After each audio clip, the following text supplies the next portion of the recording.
राजस्थान के चंपानगर गांव में चंदन नाम का एक लड़का महेश नाम के इंसान के पास रहता था। चंपानगर गांव में पानी की बहुत समस्या थी, इसलिए गांव वाले मीलों दूर जाकर पानी लाकर अपना गुजारा करते थे। महेश बहुत ही लालची और कठोर दिल का इंसान था। महेश खुद न जाकर चंदन को मीलों दूर पानी लेने भेजता। एक दिन चंदन की तबीयत खराब होती है और वह पानी लेने नहीं जाता है। महेश को जब ये बात पता चलती है, वह चंदन के पास आता है और उसे कहता है, क्यों रे चंदन, आज तू पानी लेने क्यों नहीं गया? तुझे पानी लाने के नाम से ही नाटक क्यों सूझ जाता है? चाचा जी, आज मेरी तबीयत कुछ ठीक नहीं है और मीलों दूर पैदल पानी लाने के कारण मेरे पैर भी बहुत सूज गए हैं। अगर आप एक चप्पल खरीद देते तो मुझे पैदल पानी लाने में कोई परेशानी ना हो। मैं तेरा पूरा नाटक समझ गया। नई चप्पल खरीदने के लिए तू यहाँ सोकर नाटक कर रहा है। तेरे बाप ने यहाँ कोई खजाना नहीं दे रखा है जो मैं तेरी मांगे पूरा करता रहूं। चुपचाप जाकर पानी ला, नहीं तो तू मेरी मार अच्छी तरह से जानता है। चंदन महेश के मार के डर से जैसे तैसे कर उठकर मटका लेकर पानी लेने चला जाता है। चंदन जंगल के रास्ते से कुछ दूर जाता है। अचानक उसका पैर फिसल जाता है और हाथ से मटका छूटकर नीचे गिरकर टूट जाता है। मटका टूटते ही चंदन मार के डर से पेड़ के नीचे बैठकर रोने लगता है। तभी जंगल के रास्ते से पानी लेकर चंदन का दोस्त गगन जाने लगता है।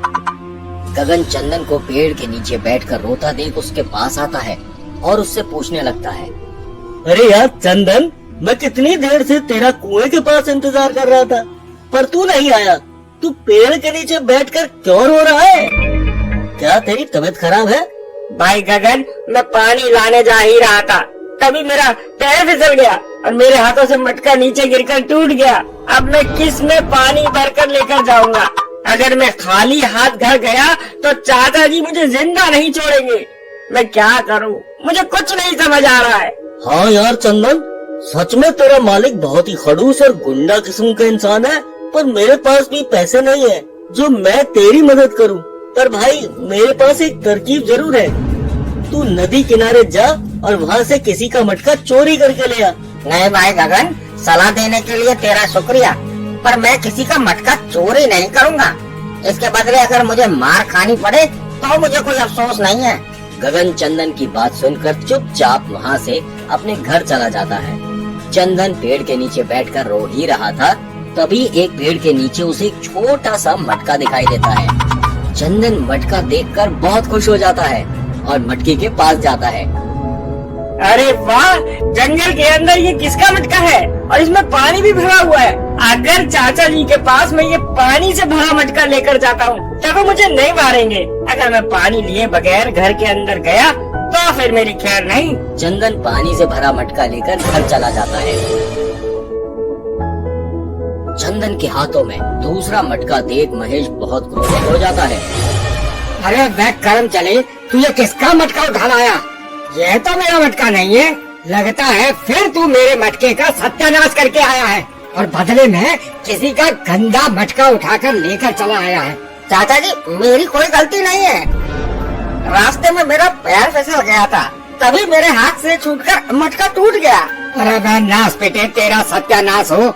एक पैसे की तो कमाई नहीं करता और हर बार चीजों का नुकसान करता रहता है। मैं कुछ नहीं जानता। तूने मेरा बहुत कीमती मटका तोड़ा है। मुझे किसी भी हाल में एक नया मटका चाहिए और इस गंदे मटके का पानी दूसरे मटके में डालकर ये गंदा मटका यहाँ से उठाकर लेकर चला जा, नहीं तो इसे गंदे मटके से तेरा सिर फोड़ दूंगा। और अगर एक बूंद पानी और खाना मांगा तो तेरी खैर नहीं। महेश की बात सुनकर चंदन बहुत दुखी हो जाता है और उस मटके को लेकर रोते रोते अपने कमरे में चला जाता है।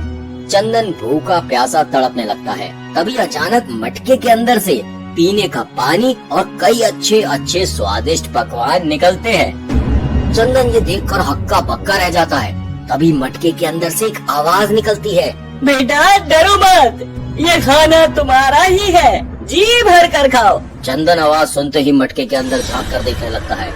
तभी चंदन को मटके के अंदर एक चुड़ैल की शक्ल दिखाई देती है। चंदन मटके के अंदर चुड़ैल को देखकर बहुत डर जाता है और डर के मारे कांपने लगता है। तभी मटके के अंदर से चुड़ैल बाहर आती है। चुड़ैल को देखते ही चंदन भागने लगता है। अरे बाप रे, दादा रे, ये चुड़ैल तो मुझे खा ही जाएगी। अब मुझे इससे कौन बचाएगा? बेटा तुम डरो मत, मैं तुम्हें कुछ नहीं करूंगी। तुम मेरे बेटे हो, मैं तुम्हें कैसे नुकसान कर सकती हूँ? नहीं, तुम मेरी माँ नहीं हो। तुम मुझे मारकर खाने के लिए नाटक कर रही हो। जल्दी से यहाँ से चले जाओ, नहीं तो मैं जोर जोर से चिल्लाऊंगा। बेटा एक बार धैर्य रखकर मेरी बातें सुन लो। अगर तुम्हें मुझ में कोई खोट दिखे या तुम्हें मेरी बातें झूठी लगे तो मैं यहाँ से चली जाऊंगी। चंदन चुड़ैल की बातें सुनकर चुपचाप बैठ जाता है। इसके बाद चुड़ैल चंदन से कहने लगती है, बेटा तुम बहुत छोटे थे, तुम्हें कुछ भी याद नहीं है। तुम्हारे पिताजी और महेश बहुत अच्छे दोस्त थे। वे दोनों एक साथ जंगल में लकड़ियाँ काटने जाते थे। एक दिन जंगल में तुम्हारे पिताजी को एक सोने के मोहर से भरा हुआ एक मटका मिला। तुम्हारे पिताजी के पास सोने से भरा हुआ मटका देखकर महेश को बहुत लालच हुआ और वह उसी दिन आधी रात को हमारे घर पर उस मटके को चोरी करने आया। जब हमने उससे मटका चोरी करते पकड़ लिया तब उस शैतान ने तुम्हारे पिताजी को और मुझे बहुत ही बेरहमी से पेट में चाकू मार के मार डाला और हमारे मरने के बाद तुम्हें अपने घर का नौकर बनाने के लिए उसने तुम्हें अपने घर में आसरा दिया। माँ मुझे माफ कर दो। आप उस दुष्ट इंसान को सजा दो। उस पापी इंसान ने मुझे भी बहुत सताया है। मेरी छोटी छोटी गलतियों के लिए वो मुझे बहुत मारता है और वो मुझे अच्छे से खाना भी नहीं देता। माँ आप मुझे यहाँ से कहीं दूर ले चलिए, मैं यहाँ रहना नहीं चाहता। बेटा तेरे पिताजी के उस सोने के मटके की वजह से ही महेश आज इतना बड़ा आदमी बना है। ये सारी संपत्ति तेरी है और ये मैं तुझे दिलवा कर ही रहूंगी। उस नास बेटे महेश को तो मैं ऐसी सजा दूंगी जो वे जिंदगी भर नहीं भूलेगा। चुड़ैल ये कहकर वहाँ से गायब हो जाती है और चंदन भी खुशी खुशी अपनी माँ का दिया हुआ खाना खाने लगता है। तभी वहाँ पर महेश का बेटा बिरजू आ जाता है और चंदन को इतने सारे पकवान खाता देख जोर जोर से चिल्लाने लगता है, क्यों रे चोर, तुझे पिताजी ने खाना नहीं दिया तो तू खाना चोरी कर कर ले आया। अभी रुक, मैं पिताजी को बताता हूँ, वह तेरी अच्छा सा खातिरदारी करेंगे। बिरजू भैया आप मुझ पर रहम कीजिए, महेश चाचा को कुछ मत बताइए, नहीं तो वे मुझे बहुत मारेंगे। क्यों रे कलमुँह बंदर जैसी शक्ल वाला लड़का, दूसरों के घर चोरी करने से पहले ये सोचना चाहिए था, पहले चोरी उसके बाद सीना चोरी। रुक, पिताजी को कहकर तेरी सारी हैकड़ी बाहर निकालता हूँ। बिरजू चंदन को उल्टा सीधा कहकर अपने पिताजी को बुलाता है। महेश जैसे ही चंदन के घर के अंदर आता है, चंदन के सामने इतने सारे पकवान देखकर बहुत क्रोधित हो जाता है। क्यों रे गधे के बच्चे, तू क्या मेरी इज्जत का अर्थी उठाकर ही मानेगा? लोगों के घर से खाना चोरी कर कर लाता है। आज तो मैं तुझे तेरे माता पिता के पास ही भेज दूंगा। महेश जैसे ही चंदन को मारने जाता है तभी मटके के अंदर से चुड़ैल बाहर निकलती है। महेश और बिरजू तो चुड़ैल को देखकर ही हक्के बक्के रह जाते हैं। तभी चुड़ैल महेश से कहती है, क्यों रे छछुंदर जैसे शक्ल वाले इंसान, तू मेरे बेटे चंदन को मारेगा? अब देख मैं तेरा क्या हासिल करती हूँ। अरे वह चुड़ैल भाभी गलती से मेरे मुंह से निकल गई। मैं आपके बेटे चंदन को बहुत प्यार करता हूँ। आप दोनों के मृत्यु के बाद मैंने ही उसे अपने बेटे की तरह पाला है। अब मुझे छोड़ दीजिए, मैं आपके बेटे का बहुत ही अच्छी तरह ख्याल रखूंगा। अरे वे गधे जैसे अकल वाले इंसान, तू मेरे सामने साधु बनने का नाटक कर रहा है। तूने मुझे और मेरे पति को मारकर हमारा खजाना हड़प लिया।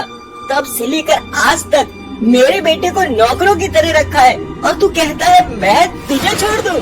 चुड़ैल ये कहकर महेश का गला दबाकर उसे मार देती है और महेश को मारने के बाद वह भी जी को मारने जाती है।